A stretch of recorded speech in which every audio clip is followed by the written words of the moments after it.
அக்கா என்னடா? அக்கா அவளுக்கு கர்ப்பப்பையில் பிரச்சனை, ஆப்ரேஷன் பண்ணணும் டாக்டர் சொல்லிட்டாங்கக்கா. அது அப்பாவோட சொத்து இருக்குல்ல, நீ ஒரு கையெழுத்து போட்டேன்னா நான் விற்று அவளை காப்பாற்றிடுவேங்க்கா. அப்படியெல்லாம் பார்க்காதக்கா, அவள் இல்லைன்னா நானும் குழந்தைகளும் அனாதை ஆயிடுவோங்க்கா.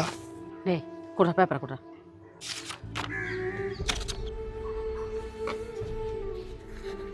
இந்த அப்படி.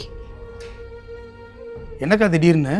டேய் மாமாவுக்கு ஏதோ கிட்னியில் ப்ராப்ளம்ட்டு திடீர்னு ஆப்ரேஷன் பண்ணுன்னு சொல்லிட்டாங்கடா. ஒரு 2-3 லட்சம் வேணுமாட்டிருக்குது. நான் எங்கே தேடி ஒன்றும் கிடைக்கல.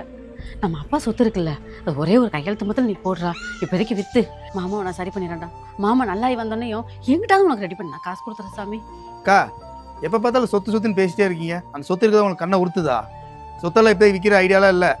என்கிட்ட போய் காசு ரெடி பண்ணி உன் புருஷனை காப்பாற்றுற வழியை பாரு. என்னடா அப்படி பார்க்குற?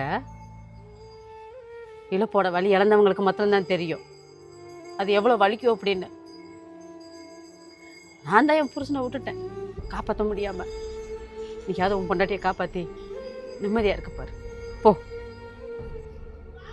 வர்றேங்க்கா. போடா.